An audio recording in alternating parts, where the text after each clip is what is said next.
Now we are on page 3 on the very top. Number 9, service fee schedule continued. Here we have MasterCard, Visa auth and capture fee, as well as Discover Network auth and capture fee, and American Express auth and capture fee. According to this particular example through this PowerPoint, it appears that this merchant will have to pay 10 cents per authorization.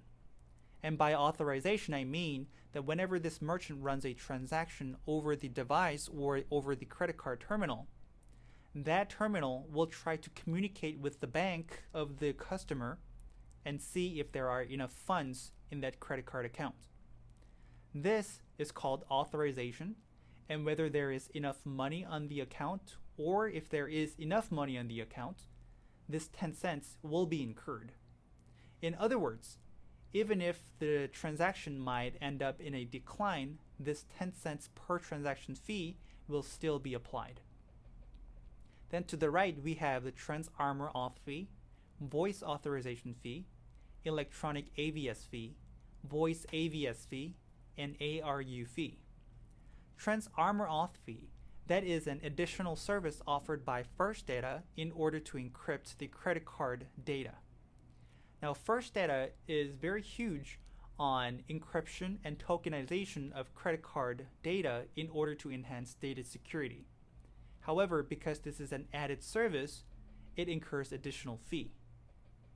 Voice authorization occurs whenever a merchant calls MasterCard, Visa, Discover, or Amex to receive the authorization over the phone rather than by swiping the card over the terminal.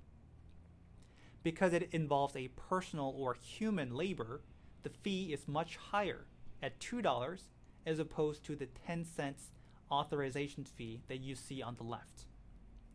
Electronic AVS fee. AVS stands for Address Verification System or Service. In other words, whenever your credit card is run or whenever your customer's credit card is run on a credit card terminal, that terminal will try to correspond with credit card companies as well as the bank in order to see if the information provided is accurate. And they do this by verifying the billing address of the cardholder.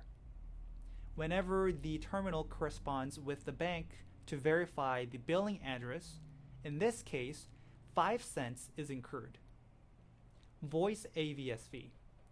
If your merchant decides to call the bank or MasterCard, Visa, Discover, and Amex for verification, it'll incur $2 fee as opposed to the electronic fee, which is 5 cents. One more time, because there is human labor involved in this process, the fee is much higher. ARU fee. ARU fee stands for Automated Response Unit. This is a service done by First Data, and it is incurred whenever a merchant calls First Data directly to run a credit card rather than swiping the card on a credit card terminal. Now you will notice that the fee in this case is lower than voice AVS fee or voice authorization fee. This is because there are fewer parties involved in this process. When voice authorization or voice AVS is done, you have to work with, or the merchant has to work with, the credit card networks such as Visa, MasterCard, Discover, and Amex, as well as the bank and First Data. ARU only is concerned with First Data and the merchant. Hence, the fewer the number of parties, the lower the fee. Now we're on the middle section of page 3, miscellaneous fees. Here the very first item is dues and assessments. Now this is actually how MasterCard, Visa, Discover, and Amex makes its own or their revenue by collecting dues and assessments. Now if this box is unchecked, that means that we, as their ISO or independent sales agent, will have to pay all these fees on behalf of the merchant. However, if the box is checked, that means that the merchant will pay these fees. Therefore, it is of course a great thing if you leave this box checked. Now to the right, we have the chargeback fee. Chargeback occurs whenever a customer officially claims that there was an unauthorized transaction.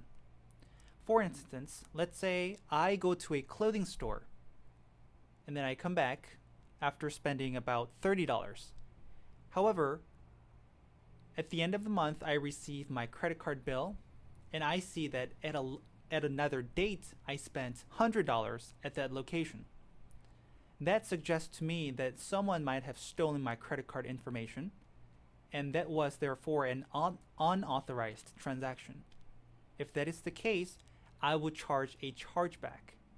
In other words, my bank is going to go after this merchant and collect my $100 and give that money back to me. To the right, we have the retrieval fee. Retrieval fee is kind of like a warning sign for chargeback.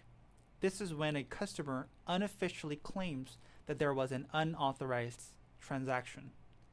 Unlike the chargeback, where my bank would automatically take the money out from the merchant, retrieval would simply serve as a communication or a warning to the merchant.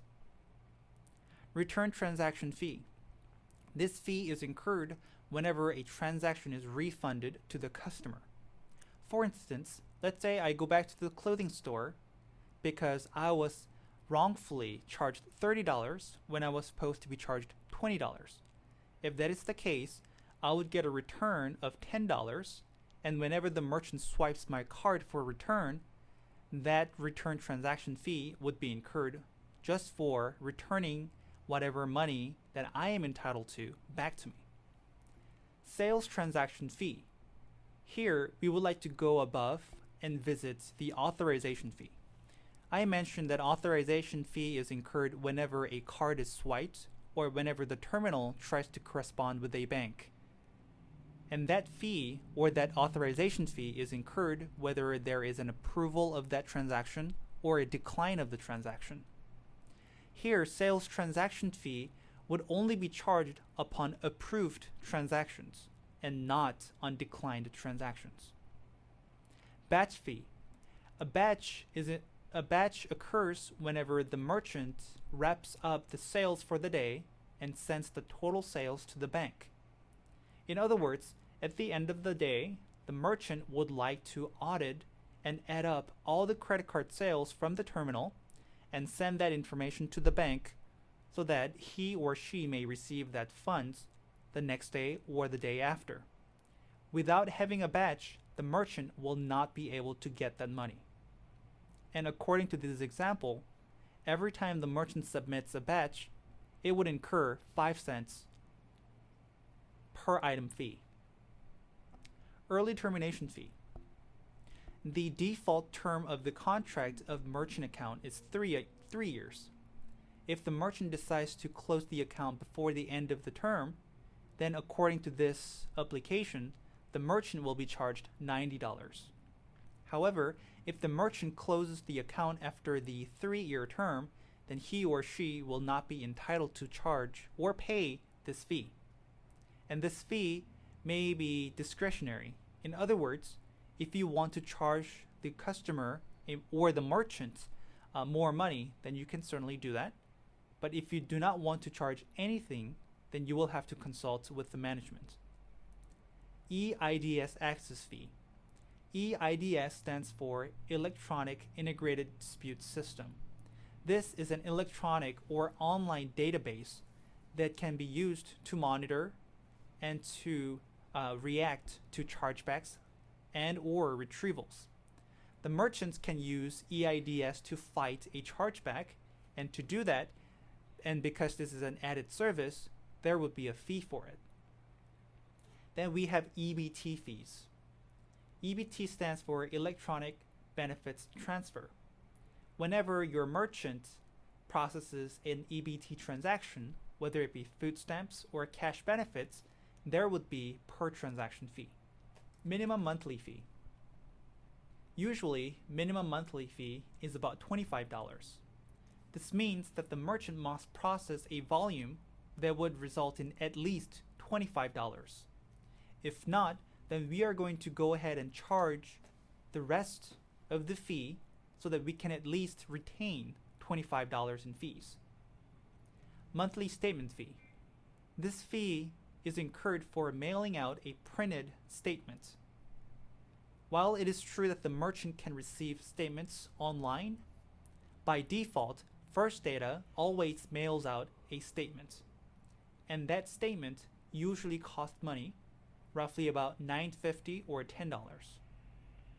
Pass Visa transaction integrity fee. This fee is incurred whenever a debit Visa card is not batched out on time. In other words, if your merchant runs a Visa debit card and does not batch out that day, but batches out supposedly 3 days or 5 days later, then that transaction is considered to be old, and that would incur or heighten the risk of chargebacks or fraudulent transactions. Therefore, there will be a fee to mitigate or to offset that risk. ACH reject fee. Whenever your merchant does not have enough money on his or her bank account for the at the end of the month fee, First Data would like to charge, according to this merchant account or this merchant agreement, $3 penalty fee. In other words, this is kind of like an overdraft fee. MC license fee. MC license fee is incurred for using MasterCard's credit card/debit card network. You can consider this fee as a royalty fee for using MasterCard's products, namely the MasterCard credit card or debit card. Visa processing fee, MasterCard processing fee are additional processing fees that we can charge as a surcharge. Visa BIN fee, MCICA fee are the fees that are charged because Visa and MasterCard are specifically working with your merchant's bank. Pass Visa Fixed Acquire Network fee, also known as FANF, Pass Visa Acquiring Processing fee, Pass Visa Misuse of Auth fee, and etc. They are called network fees. You will realize that these fees have Visa, MasterCard, and Discover name in them. These are also considered as royalty fees for using Visa, MasterCard, and Discover's network. Merchant fee control grid fees. Here we have sections reserved for annual fees and perhaps other annual fees or monthly fees. The first box indicates if you would like to charge your merchant an annual fee. If so, please specify the month during which this fee will be imposed. If you would like to impose any other monthly fees or annual fees, please use the other fields. On the bottom, we have several more dues and assessment fees, or the network fees. These include Visa Kilobyte fee, Visa AFD non-participation fee, and so on and so forth. These fees are once again kind of like royalty fees for using Visa, MasterCard, Discover, American Express, as well as PIN debit network and their services, as well as their branded products. Now to the right, we have the user-defined grid fees. Here we have the wireless fee, portfolio manager fee, e-merchant view access fee, customer service fee, debit access fee, and supplies fee. Wireless fee is incurred whenever the merchant would like to use a wireless terminal, such as FD400, or by converting their smartphone into a credit card terminal. Usually the connectivity with regular terminals are through the phone line or the Ethernet line. However, if they would like to use a wireless terminal, then there will be a wireless fee to establish a separate 3G connection. Portfolio Manager and eMerchant View are Green Payment Solutions online reporting tools. Portfolio Manager is very user-friendly. However, it can only access previous or old credit card activities. However, eMerchant View, although it is less user-friendly, can give access to real-time processing activities to the merchant. Customer service fee is incurred whenever there is a request for prioritized customer service to the merchant. Debit access fee is the fee that the merchant will have to pay in the event that they wish to accept PIN debits. However, this is actually a discretionary fee. In other words, the agent, such as you, may decide to either charge or not charge this fee. Supplies fees. If you foresee your merchant requesting supplies very frequently, such as the paper rolls for the terminal or stickers, then please specify the type of supplies and the amount for the supplies. Underneath, we have TIN, TFN, and regulatory product fees. TIN stands for tax ID number, and TFN stands for tax filing name. These items actually go back to page 1 in the middle section. This is why it is important that you give us or you secure the correct information from the merchant when it comes to the tax ID number and tax filing name. Pass-through interchange includes dues and assessments. There are 3 types of major interchange pricing programs, one of which is pass-through, and the other ones are bill-back and tiered, also known as 3-tiered. Interchange can be considered as costs for accepting credit cards or for maintaining a merchant account.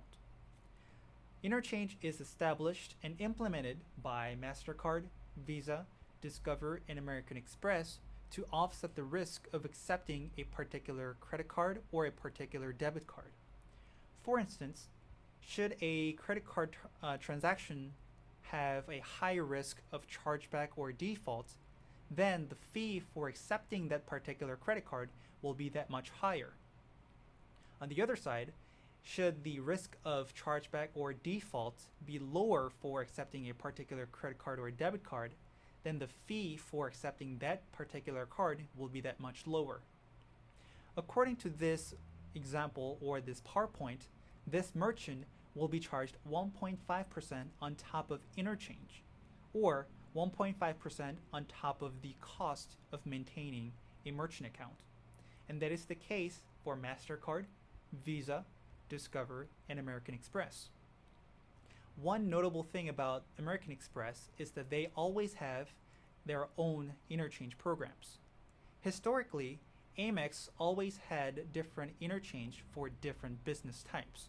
For instance, should a merchant be considered a retail business, then they would be charged a different fee as opposed to a wholesale business. However, with the inception of the OptBlue program, which was a recent introduction of new interchange programs by American Express, now merchants can pay American Express a different fee based on the industry type and the transaction amount.